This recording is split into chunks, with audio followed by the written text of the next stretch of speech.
All right, guys, this is another demo video for my painting class. Today we are going to work on another three-dimensional illusion exercise, this time working with a rectangle and turning that into what will look like a three-dimensional column. All right, so I've got my black paint, my white paint. If you are running low on either of these, let me know. I have a lot of these big tubes. There should be one for each of you in both black and white.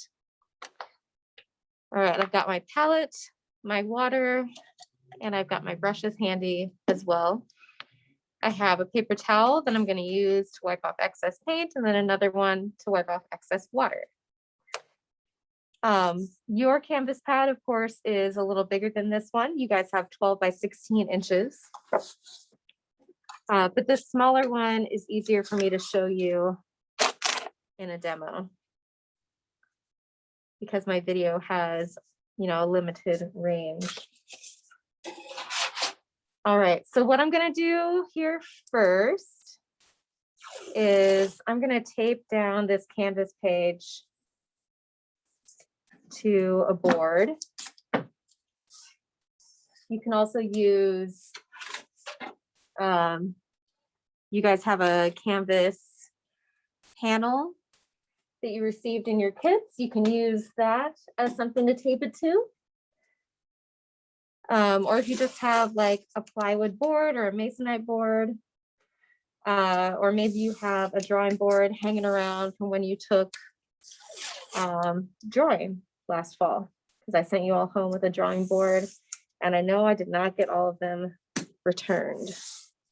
So if that is you, use it for a painting class, but then please bring it back at the end of this school year. All right, so this is going to keep my page flat. It's going to keep it in place. This way it's not going to slide around. Very useful. All right, so now I need a rectangle to work with. This has a nice board here. I'm going to use that so I can draw a straight line. If you have a ruler handy, you can use that. But we also want to be able to use whatever tools we have on hand. If this is not a perfect looking rectangle, also please don't worry about that. I'm not interested in perfection so much as the process, and you guys are trying new things. All right, so I've got kind of a slightly wonky rectangle. I'm not going to worry about it too much. I'll make an effort to sort of fix it. All right, I might want to do two of these, but I'll probably just do one for this video. I want to make sure that I get a little bit of black paint. I cleaned off my palette recently. Sometimes I just put the paint over the old dry paint.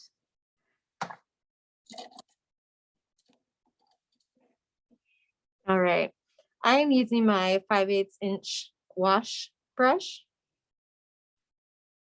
That feels good to you, you can use that. All right, I want a little bit of water, but not too much.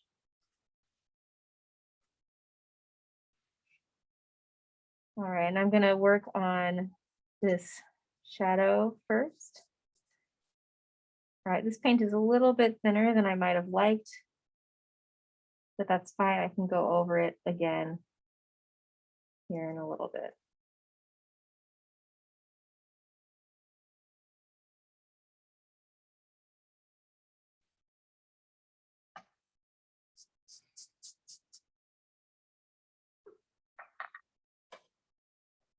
So doing this exercise is preparing us for the summative and our final.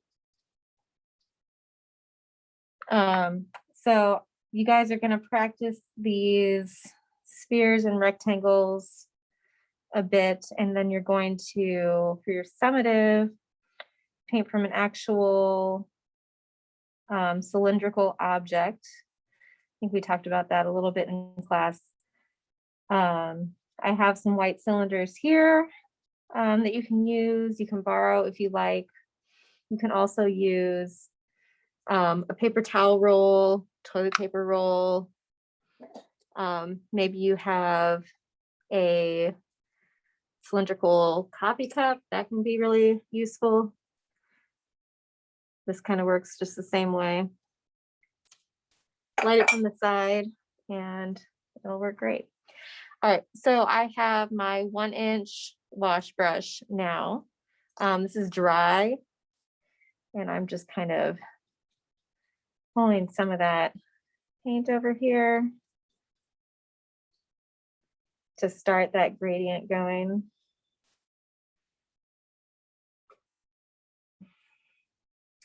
And get us a little bit more light so you can see better what's going on.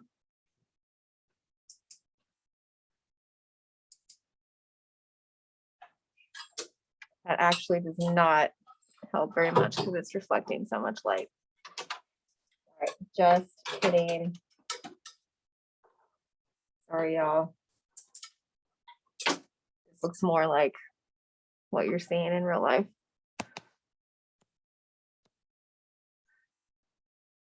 I'm gonna try to get this to focus though.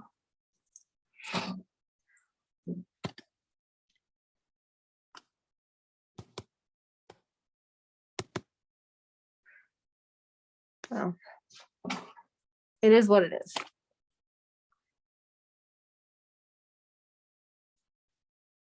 All right, so I'm kind of thinking of a gradient there. I'm gonna set this aside, so I'm gonna use it again in a minute. I'm gonna get a little bit of white paint, so I can add some gray.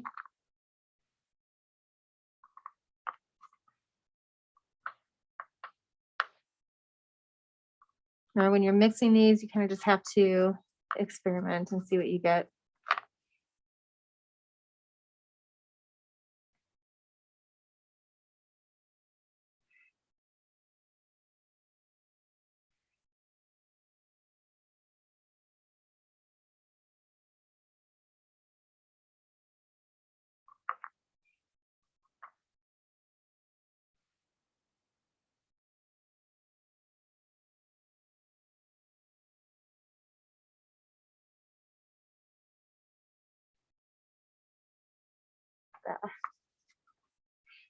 End up pulling some black into this area, which is not what I want it to do.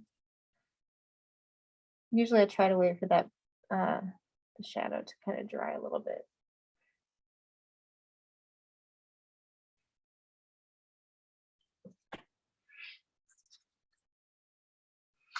All right, this is not the most amazing thing I've ever done.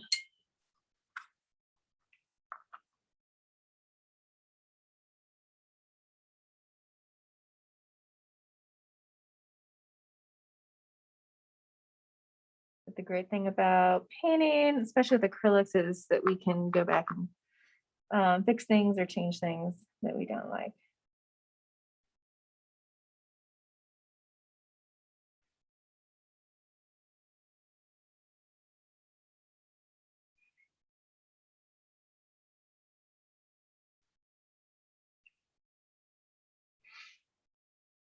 All right, so I have kind of this gray, I've got this shadow, I've got my dry brush again. Again, this is the 1-inch in your kit.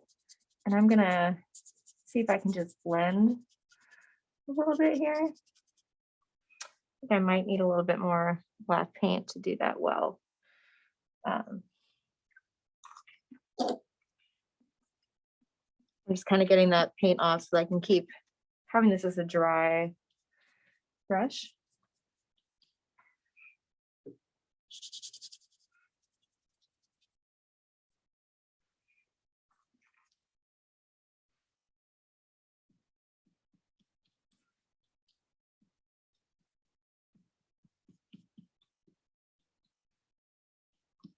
I feel like I definitely did this better when I demonstrated for you guys in class than when I'm trying to make this recording. Put some of this back in there. All right, well, this is more or less a gradient. I might want to like do a little touch up Maybe pull some black back in here. But you can experiment with your technique as well. You know, how do you want this to go?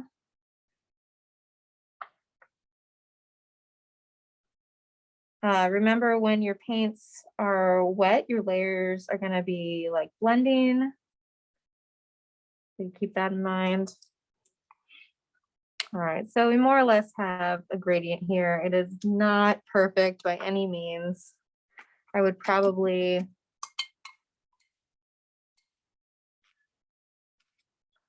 like to go back, maybe add a little bit more variety, lighten this up. You can't really see on the screen very well what this is looking like either.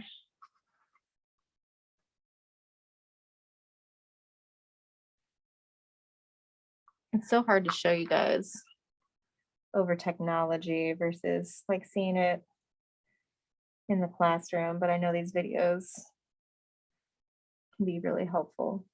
All right, I'm going to try to sort of glaze over this way. We'll see how it goes.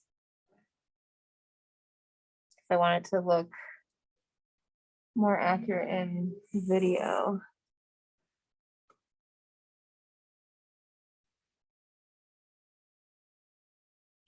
All right, that's a little bit more what we're going for.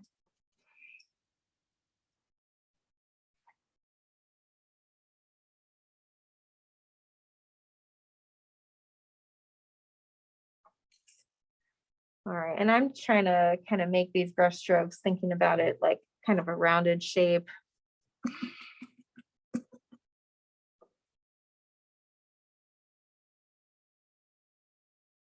And being very delicate here as I try to get a little bit more that shadow moving over. All right, so we got kind of a hard shadow. And then I might pull a new brush. I have my number 6 shader. I need a little bit of fresh white paint. I really dirtied all of that up.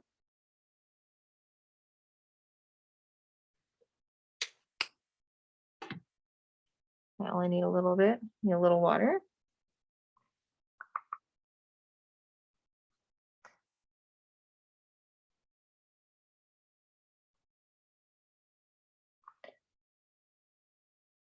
All right.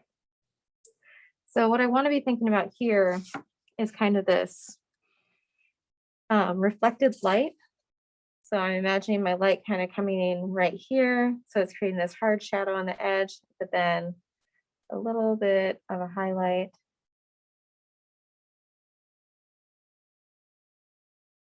I'll blend that going down. And when you guys see your lit column from the side, you might actually end up with more highlight kind of on this whole end. So we can even think about that from the start.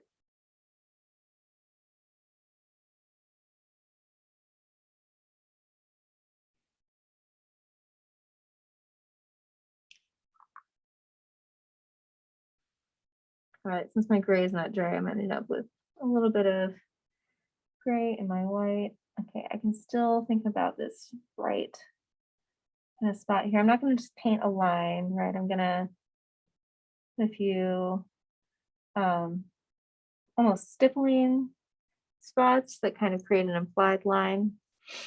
And then if I still want to soften that up a little bit, I can kind of come back in here, give it a little tap to blend it a little bit.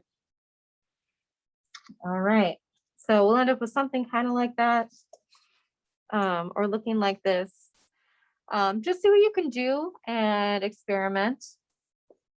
You're going to submit a couple of these. You'll choose your 2 best looking columns, and make sure that you also turn your 2 best looking spheres on the other assignment. All right, and I will be talking with you in another video about how to create your monochromatic cylinder still life.